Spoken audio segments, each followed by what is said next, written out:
नमस्कार मेरे प्रिय विद्यार्थियों, सबसे पहले हिंदी एजुकेशनल चैनल में मैं आपका स्वागत करता हूं। आज मैं आपके समक्ष भक्ति काल के महान कवि तथा प्रभु श्री कृष्ण के अनन्य भक्त महाकवि सूरदास द्वारा रचित एक वात्सल्य के पद की व्याख्या आपके समक्ष प्रस्तुत करने का प्रयास करता हूं। इसे आप ध्यान देकर सुनने की कोशिश कीजिएगा। वात्सल्य के पद शब्दार्थ सहित सप्रसंग अर्थ या व्याख्या या भावार्थ। आइए व्याख्या करने से पहले मैं इस पद का वाचन आपके समक्ष प्रस्तुत करता हूं। इसे आप ध्यान देकर सुनने की कोशिश कीजिएगा। वात्सल्य के पद। हरि जू की बाल छवि कहाँ बरनी, सकल सुख की सीव कोटि मनोज शोभा हरणी, भुज भुजंग सरोज नैननी, बदन विधु जीत लरनी, रहे विवरणी सलील नभ उपमा, अपर दूरी डरनी, मंजू मेचक मृदुल तनु, अनुहरत भूषण भरनी, मनहु सुभग सिंगार शिशु तरु, फरियो अद्भुत फरनी, चलत पद प्रतिबिंब मणि, आंगन गुटुरुनी करनी, जलज संपूट सुभग छवि भरी, लेती उर जनुधरनी, पुण्य फल अनुभवती सुतहि बिलोकी के नंदधरनी, सूर प्रभु की उर्वशी किलकनी ललित लरखरनी। आइए पद का वाचन करने के बाद इस पद में जो कठिन कठिन शब्द दिखलाई दे रहे हैं, सबसे पहले मैं कठिन शब्दों का अर्थ आपको बता देता हूं ताकि व्याख्या समझने में आपको कोई दिक्कत ना हो। आइए सबसे पहले शब्दार्थ बताने से पहले मैं आपको बता देता हूं कि यह पद बहुत ही कठिन पद है, इसलिए प्रत्येक शब्द का अर्थ आप ध्यान से सुनने की कोशिश कीजिएगा। यदि संभव हो सके तो आप पुस्तक लेकर बैठिएगा या फिर कॉपी पर प्रत्येक शब्द का अर्थ लिखते जाइएगा ताकि व्याख्या समझने में आपको कोई दिक्कत न हो। आइए शब्दार्थ। हरि जू की यानी भगवान श्री कृष्ण की, बाल छवि यानी बाल रूप की शोभा या सौंदर्य, कहाँ या कहूं यानी कहना, बरनी यानी वर्णन करना, सकल यानी सब, शिव यानी सीमा, कोटि यानी करोड़, मनोज यानी कामदेव, शोभा हरणी यानी शोभा को हरने वाली, भुज यानी भुजाएं यानी हाथ, भुजंग भुजंग का अर्थ यहां पर सांप है, सरोज यानी कमल, नैननी यानी आंख, बदन यानी मुख या शरीर, विधु यानी चंद्रमा, जीत यानी जीत या जीत लेना, लड़नी यानी लड़ाई, रहे यानी रहता है, विवरणी यानी बिल में, सलिल यानी जल, नभ यानी आकाश, उपमा यानी जिसके साथ हम तुलना करते हैं यानी उपमा यानी तुलना, अपर यानी दूसरा या अन्य, दूरी यानी दूर, डरनी यानी डरकर या भयभीत होकर, मंजू यानी सुंदर, मेचक यानी श्याम या काला, मृदुल यानी कोमल या मीठा, तनु यानी शरीर, अनुहरत यानी उसी के अनुरूप या उसी के समान होना, भूषण भूषण यानी गहना या आभूषण, भरनी यानी धारण करना या भर लेना, मनहु यानी मान लो या मान लीजिए, सुभग यानी सुंदर, सिंगार यानी सजना संवरना या एक वृक्ष, शिशु तरु यानी एक छोटा पेड़ या पौधा, श्रृंगार शिशु तरु यानी श्रृंगार नामक एक छोटा सा पौधा, फरियो यानी फलना या फलीभूत होना, अद्भुत यानी विचित्र या अनोखा, फरनी यानी फलों से फलीभूत हो जाना, चलत यानी चलना, पद यानी पैर या चरण, प्रतिबिंब यानी परछाई या छाया, मणि यानी मणि, आंगन यानी अंगना, घुटुरणी यानी घुटनों के बल पर, करनी यानी किया है, जलज, यहाँ पर जलज का अर्थ कमल है, संपुट यानी कोस या दोना या दोनों हाथों को एक साथ मिलाकर दोना जैसा आकार कर लेना, सुभग यानी सुंदर, छवि यानी शोभा, भरी लेती यानी भर लेना, उर यानी हृदय, जनु यानी जैसे, धरणी यानी धरती, धरणी, धरणी का अर्थ यहाँ पर धरती है, परंतु धरणी का अर्थ यहाँ पर पत्नी है, पुण्य फल यानी अच्छे कर्मों का फल, अनुभवती यानी अनुभव करना, सुतहि यानी पुत्र, बिलोकी यानी देखकर, नंदधरणी यानी नंद बाबा की पत्नी यशोदा, सुर, सुर यहाँ पर सूरदास कवि हैं, प्रभु यानी यहाँ पर प्रभु श्री कृष्ण हैं, उर यानी हृदय, बसी यानी बसना, किलकनी यानी किलकारी मारना, ललित यानी सुंदर, लड़खड़नी यानी लड़खड़ाते हुए श्री कृष्ण। आइए शब्दों का अर्थ बतलाने के बाद अब मैं संदर्भ आपके सामने प्रस्तुत करने का प्रयास करता हूं। संदर्भ, प्रस्तुत पंक्तियां हमारी पाठ्य पुस्तक, यहाँ पर आप पाठ्य पुस्तक का नाम दे सकते हैं जो पुस्तक आपके यहाँ पढ़ाई जाती है, के पाठ सूरदास के पद हो सकता है या फिर वात्सल्य के पद नामक शीर्षक कविता से ली गई है। इस कविता के रचनाकार महाकवि सूरदास जी हैं। महाकवि सूरदास भक्ति काल के एक महान कवि तथा प्रभु श्री कृष्ण के अनन्य भक्त हैं। महाकवि सूरदास जी को हिंदी साहित्य का सूर्य भी कहा जाता है। यही नहीं, महाकवि सूरदास जी को वात्सल्य रस का सम्राट कवि भी कहा जाता है।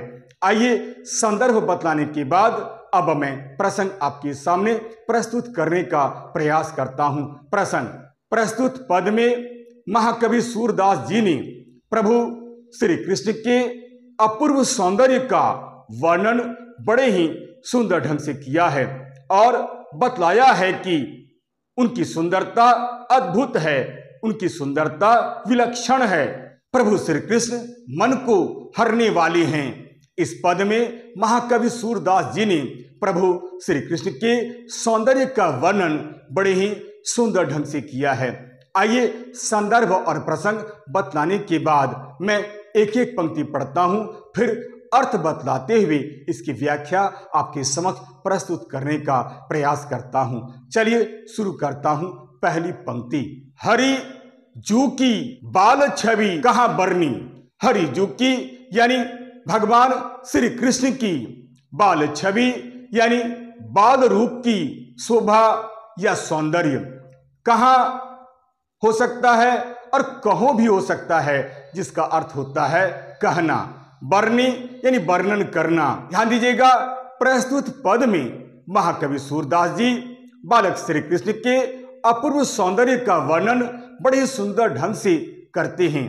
वे कहते हैं कि उनके सौंदर्य को देखकर कोई भी व्यक्ति मुग्ध हो सकता है। उनका सौंदर्य इतना अद्भुत है, इतना विलक्षण है कि कोई भी व्यक्ति मुग्ध हो सकता है। महाकवि सूरदास जी भी उनके अपूर्व सौंदर्य पर मुग्ध हो जाते हैं और कहते हैं कि प्रभु श्री कृष्ण का बाल रूप इतना सुंदर है, इतना अद्भुत है कि उसका वर्णन तो शब्दों के माध्यम से किया ही नहीं जा सकता है, यानी कोई कर भी नहीं सकता है। हरि जू की बाल छवि यानी बालक श्री कृष्ण की जो बाल छवि है, उसकी जो सुंदरता है वह अद्भुत है, वह विलक्षण है। उसका वर्णन तो शब्दों के माध्यम से किया ही नहीं जा सकता है। कवि कहते हैं कि आज भले ही मैं प्रभु श्री कृष्ण के सौंदर्य का वर्णन कर रहा हूं, परंतु यह वर्णन करना असंभव है। कारण प्रभु श्री कृष्ण इतने सुंदर हैं कि कोई भी व्यक्ति उनके बाल सौंदर्य का वर्णन कर ही नहीं सकता है, यह असंभव है। श्री हरि की शोभा अद्भुत है, विलक्षण है।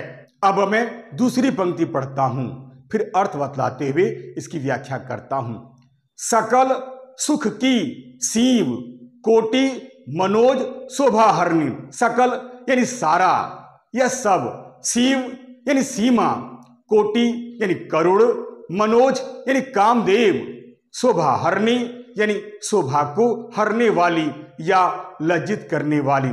कवि प्रभु श्री कृष्ण के सौंदर्य का वर्णन करते हुए आगे कहते हैं कि प्रभु श्री कृष्ण इतने सुंदर हैं कि इसका वर्णन तो किया ही नहीं जा सकता है। दूसरे शब्दों में कहा जा सकता है कि वे इतने सुंदर हैं कि उनके बारे में कहना बड़ा ही मुश्किल है। यानी उनकी बाल छवि वह अद्भुत है। उनकी बाल छवि सभी सौंदर्य के सुखों की सीमा और करोड़ों कामदेव की शोभा को भी हरने वाली है, यानी लज्जित करने वाली है। प्रभु श्री कृष्ण इतने सुंदर हैं कि कोई भी उसकी बराबरी नहीं कर सकता है। यानी सौंदर्य की जितनी सीमाएं हैं और तो और करोड़ों कामदेव की जो शोभा है उसको भी हरने वाली है। यानी प्रभु श्री कृष्ण अपनी सुंदरता के सामने सबको लज्जित करने वाले हैं। कोई भी उनकी बराबरी नहीं कर सकता है। प्रभु श्री कृष्ण इतने सुंदर हैं कि कोई भी उसका मुकाबला नहीं कर सकता है। उनकी सुंदरता के सामने सभी फीके पड़ जाते हैं, सभी लज्जित हो जाते हैं। अब मैं अगली पंक्ति पढ़ता हूं। भुज भुजंग सरोज नयननी, बदन विधु जित लर्णी। भुज यानी भुजाएं या हाथ, भुजंग यानी सांप, सरोज यानी कमल, नयननी यानी आंख, बदन यानी शरीर या मुख, विधु यानी चंद्रमा, जीत यानी जीत हासिल करना या जीत लेना, लर्णी यानी लड़ाई। कवि प्रभु श्री कृष्ण की बाल छवि की सुंदरता का वर्णन करते हुए कवि कहते हैं कि हे मनुष्य, उनकी सुंदरता का तो बखान किया ही नहीं जा सकता है। बस यही मान लेना चाहिए कि प्रभु श्री कृष्ण की बाल छवि की सुंदरता की इस लड़ाई में उनकी भुजाओं ने सर्प को, नेत्रों ने कमल को और मुख ने चंद्रमा की छवि को भी लज्जित कर दिया है, यानी उसे भी जीत लिया है। अर्थात प्रभु श्री कृष्ण की भुजाएं सर्प से, नेत्र कमल से और मुख चंद्रमा से भी अत्यधिक सुंदर है। कोई भी उनकी बराबरी नहीं कर सकता है।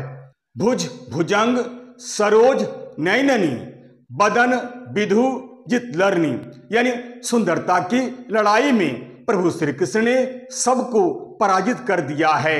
वे इतने सुंदर हैं कि उनकी सुंदरता के सामने कोई भी टिक नहीं सकता है, सबको लज्जित होना पड़ता है।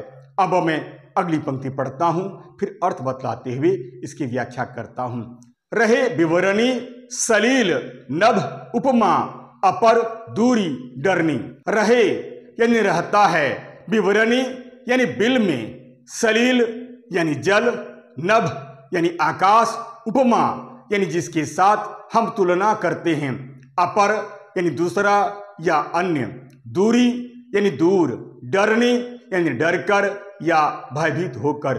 कवि प्रभु श्री कृष्ण की सुंदरता का बखान करते हुए आगे कहते हैं कि उनकी सुंदरता के सामने तो सर्प को भी लज्जित होकर बिल में छिप जाना पड़ता है और कमल को जल में छिप जाना पड़ता है। यही नहीं, चंद्रमा को भी आकाश में छिप जाना पड़ता है। इसके साथ ही साथ सौंदर्य प्रकट करने वाले जितने भी उपमान हैं, जितनी भी चीजें हैं, उन्हें भी भयभीत होकर कहीं न कहीं छिप जाना पड़ता है। अर्थात सौंदर्य की जितनी भी उपमाएं हैं जिससे हम किसी की सुंदरता की तुलना करते हैं, सुंदरता का बखान करते हैं, उसे भी भयभीत होकर कहीं न कहीं छिप जाना पड़ता है और आज वे भयभीत होकर छिप गए हैं।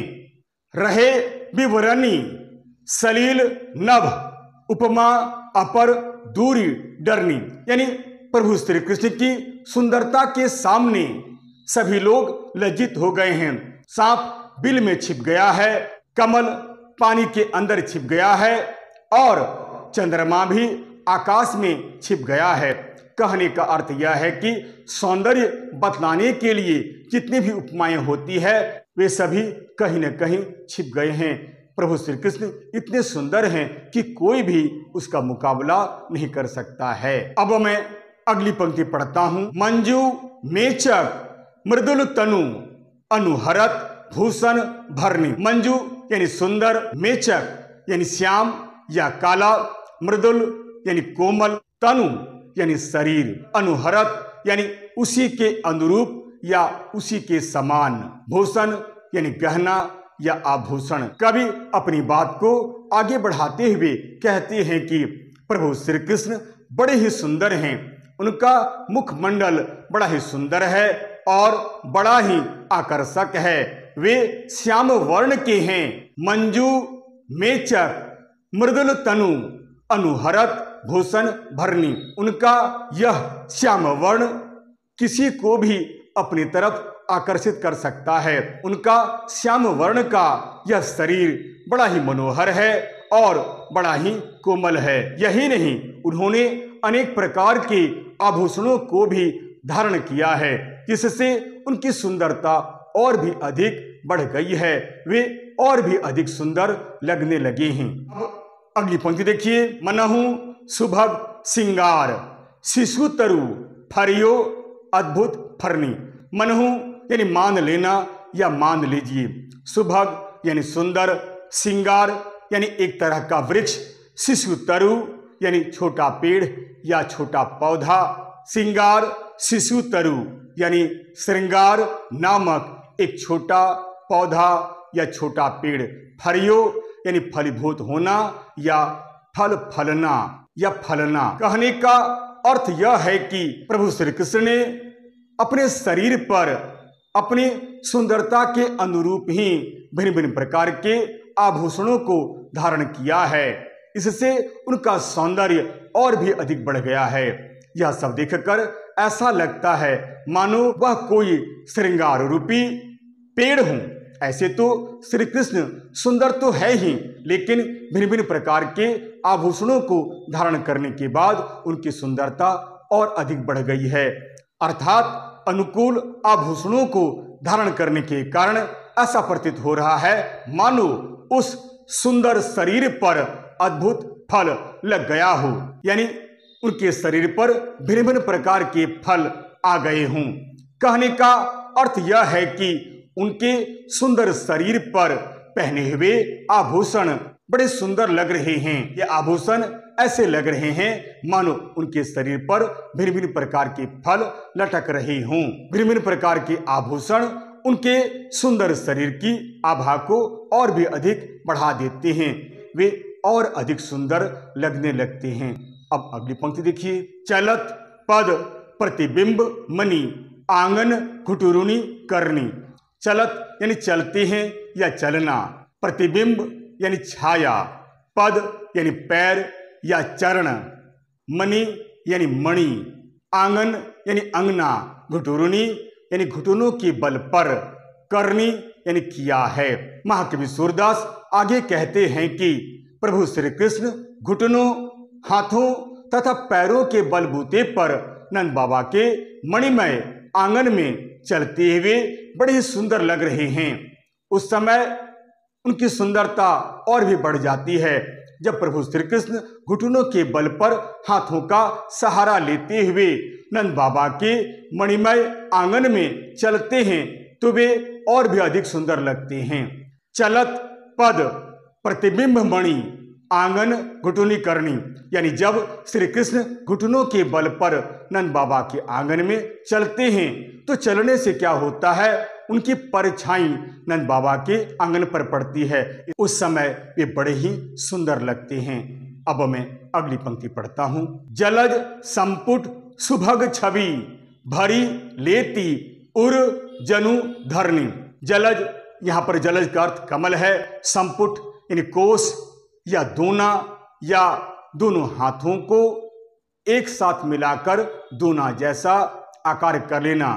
सुभग यानी सुंदर, छवि यानी शोभा, भर लेती यानी भर लेना, उर यानी हृदय, जनु यानी जैसे, धरनी, यहाँ पर धरनी का अर्थ धरती है।